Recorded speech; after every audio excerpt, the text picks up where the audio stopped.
ರಾಜ್ಯದಲ್ಲಿ ಹಿಜಾಬ್ ವಿಚಾರ ಮತ್ತೆ ಮುನ್ನೆಲೆಗೆ ಬಂದಿರುವಂಥದ್ದು. ಸರ್ಕಾರ ಇದೀಗ ಹಿಜಾಬ್ಗೆ ಗ್ರೀನ್ ಸಿಗ್ನಲ್ ಕೊಟ್ಟಿದೆ. ಇದರ ಬಗ್ಗೆ ಮಾತನಾಡೋದಕ್ಕೆ ನಮ್ಮ ಜೊತೆ ಇದೀಗ ಉಡುಪಿ ಶಾಸಕರಾದಂತಹ ಯಶ್ಪಾಲ್ ಸುವರ್ಣ ಇದ್ದಾರೆ. ಬನ್ನಿ ಮಾತಾಡ್ಸೋಣ. ಸರ್, ಹಿಜಾಬ್ಗೆ ನಿರ್ಬಂಧ ಹೇರಿದ್ರು ಸಹ ಇದೀಗ ರಾಜ್ಯ ಸರ್ಕಾರ ಈ ಒಂದು ಹಿಜಾಬ್ಗೆ ಗ್ರೀನ್ ಸಿಗ್ನಲ್ ಅನ್ನು ಕೊಟ್ಟಿರುವಂಥದ್ದು. ಈ ಒಂದು ರಾಜ್ಯ ಸರ್ಕಾರದ ನಿರ್ಧಾರದ ಬಗ್ಗೆ ಏನು ಹೇಳ್ತೀರಿ? ನಿಜವಾಗಿ ಒಂದು ಮೂರ್ಖತನದ ಅದು ನಿರ್ಧಾರ ಅಂತ ಹೇಳಲಿಕ್ಕೆ ಬಯಸ್ತೇನೆ. ಒಂದು ಮ್ಯಾಟ್ರ್ ಕೋರ್ಟಲ್ಲಿ ಪೆಂಡಿಂಗ್ ಇರುವಾಗ ಸರ್ಕಾರಕ್ಕೆ ಯಾವುದೇ ರೀತಿಯ ನಿರ್ಧಾರವನ್ನು ಕೈಗೊಳ್ಳಲಿಕ್ಕೆ ಆಗುವುದಿಲ್ಲ. ಈಗಾಗಲೇ ಸುಪ್ರೀಂ ಕೋರ್ಟ್ನಲ್ಲಿ ಆ ಮ್ಯಾಟ್ರ್ ಅಂತಿಮ ಆದೇಶಕ್ಕೆ ಬಾಕಿ ಇರುವಾಗ ಇವರು ಒಟ್ಟಾರೆ ಜನರನ್ನು ದಾರಿ ತಪ್ಪಿಸುವಂಥ ಪ್ರಯತ್ನಗಳನ್ನು ಈ ರೀತಿಯ ನಿರ್ಧಾರಗಳಿಂದ ಮಾಡ್ತಾ ಇದ್ದಾರೆ. ಅದರಿಂದಾಗಿ ಇದೇ ರೀತಿ ಅದನ್ನು ವಾಪಸ್ ಪಡೆದರೆ ದೊಡ್ಡ ರೀತಿಯ ತಲೆದಂಡವನ್ನು ಎದುರಿಸುವಂಥ ಸಾಧ್ಯತೆಗಳು ಸರ್ಕಾರದ ಮುಂದೆ ಇದೆ. ಸರ್, ಕೋರ್ಟಲ್ಲಿ ಇದ್ರೂ ಸಹ ಯಾಕೆ ಸರ್ಕಾರ ಈ ಒಂದು ದೊಡ್ಡ ನಿರ್ಧಾರವನ್ನು ತೆಗೆದುಕೊಳ್ಳೋದಕ್ಕೆ ಮುಂದಾಯಿತು?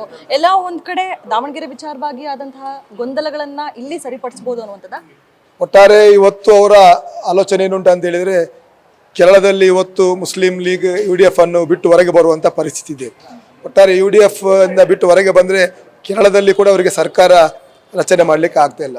ಅದರಿಂದಾಗಿ ಮತ್ತೊಮ್ಮೆ ಮುಸ್ಲಿಂ ಮತವನ್ನು ಉಳಿಸಬೇಕು, ಅವ್ರಿಗೆ ಏನಾದರೂ ಒಂದು ಇಮೋಷ್ನಲ್ ಆಗಿ ಅವರನ್ನು ಬ್ಲ್ಯಾಕ್ ಮೇಲ್ ಮಾಡಿ ಅವರನ್ನು ಉಳಿಸಬೇಕೆಂಬ ಉದ್ದೇಶ. ಯಾಕಂದರೆ ಮುಂದಿನ ದಿನಗಳಲ್ಲಿ SDP ಇರ್ಬೋದು, MIM ಅಂತ OS ಪಕ್ಷ ಇಲ್ಲಿ ಉದ್ಭವವಾದರೆ ಅವರಿಗೆ ಅದರಲ್ಲಿ ಸ್ವಲ್ಪ ಹಿನ್ನಡೆ ಆಗುವಂಥ ಸಂದರ್ಭ ಇರಲಿಕ್ಕೆ ಹೋಗಿ ಈ ರೀತಿಯ ಓಲೈಕೆ ರಾಜಕಾರಣ ಮಾಡ್ತಾ ಇದ್ದಾರೆ. ಮತ್ತೊಂದು ಏನಂತ ಹೇಳಿದರೆ, ಈ ಹಿಂದೆಯೂ ಕೂಡ ಕಳೆದ 3 ವರ್ಷದಲ್ಲಿ ಅವರ ಸರ್ಕಾರ ಬೇರೆ ಬೇರೆ ಆಡಳಿತದ ವೈಫಲ್ಯವನ್ನು ಕಂಡುಕೊಂಡಾಗ ಜನರಲ್ಲಿ ದಾರಿ ತಪ್ಪಿಸುವಂಥ ಪ್ರಯತ್ನಗಳನ್ನು ಈ ರೀತಿಯ ಗೊಂದಲದ ಹೇಳಿಕೆಗಳ ಮೂಲಕ ಅವರು ಮಾಡ್ತಿದ್ರು.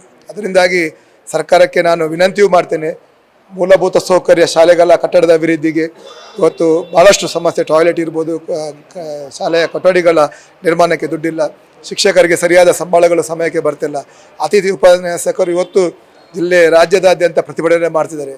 ಯಾಕೆಂದರೆ ಒಬ್ಬ ಸಚಿವರು, ಸರ್ಕಾರ ಶಿಕ್ಷಣದ ಮಹತ್ವವನ್ನು ಅರ್ಥಕೊಂಡು ಕೆಲಸ ಮಾಡಿದರೆ ಮೊದಲಿಗೆ ಆ ಮೂಲಭೂತ ಸೌಕರ್ಯ, ಗುಣಮಟ್ಟದ ಶಿಕ್ಷಣಕ್ಕೆ ಏನೆಲ್ಲ ಬೇಕು ಎಂಬುದನ್ನು ಚಿಂತನೆ ಮಾಡಬೇಕಾದ ಅನಿವಾರ್ಯತೆ ಈ ಸರ್ಕಾರದ ಮುಂದೆ ಇದೆ. ಒಟ್ಟಾರೆ ದಾರಿ ತಪ್ಪಿಸುವಂಥ ಪ್ರಯತ್ನ ಮಾಡಬೇಡಿ, ವಿದ್ಯಾರ್ಥಿಗಳ ಜೀವನದಲ್ಲಿ ಚೆಲ್ಲಾಟವನ್ನು ಆಡಬೇಡಿ, ಶಿಕ್ಷಣ ಸಂಸ್ಥೆಯಲ್ಲಿ ವಿಷ ಬೀಜ ಬಿತ್ತುವಂಥ ಕೆಲಸವನ್ನು ಮಾಡಿದರೆ ಅದು ಒಳ್ಳೆಯದಲ್ಲ ಅಂತ ನಾನು ಈ ಸಂದರ್ಭದಲ್ಲಿ ನಾನು ಹೇಳಲಿಕ್ಕೆ ಬಯಸ್ತೇನೆ.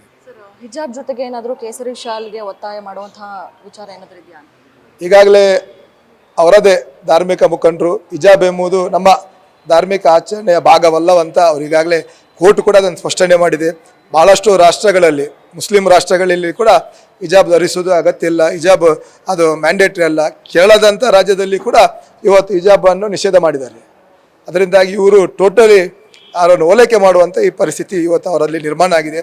ಮುಂದಿನ ದಿನಗಳಲ್ಲಿ ಈ ಆದೇಶವನ್ನು ಹಿಂಪಡೆದಿದ್ದರೆ ಕೇಸರಿ ಪಂಚೆ ಉಡಬೇಕಾ, ಕೇಸರಿ ಶಾಲ್ ಧರಿಸಬೇಕಂತ ಹಿರಿಯರಿಗೆ ಚರ್ಚೆ ಮಾಡಿ ಖಂಡಿತವಾಗಿಯೂ ರಾಷ್ಟ್ರೀಯತೆ ಚಿಂತನೆಯಲ್ಲಿರುವಂಥ ನಮ್ಮ ಪಕ್ಷ ಖಂಡಿತವಾಗಿ ಇದರ ಬಗ್ಗೆ ದೊಡ್ಡ ರೀತಿಯ ನಿರ್ಣಯ ಕೈಗೊಳ್ತದೆ. ವಿದ್ಯಾರ್ಥಿಗಳಿಗೆ ಸರಿಯಾದ ಸಹಕಾರ ಕೊಡುವಂಥ ಕೆಲಸ ನಾವೆಲ್ಲ ಮಾಡ್ತೇವೆ.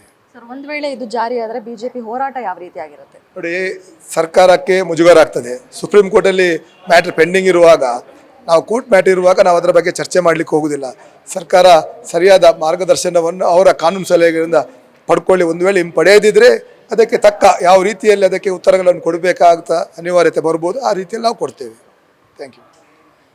ಇದಿಷ್ಟು ಶಾಸಕರಾದಂತಹ ಯಶ್ಪಾಲ್ ಸುವರ್ಣ ಅವರ ಮಾತು. ಕ್ಯಾಮ್ರಾ ಪರ್ಸನ್ ರವೀಂದ್ರ ಜೊತೆ ಕವನ ಶಿವಣ್ಣ, ಗ್ಯಾರಂಟಿ ನ್ಯೂಸ್, ಬೆಂಗಳೂರು.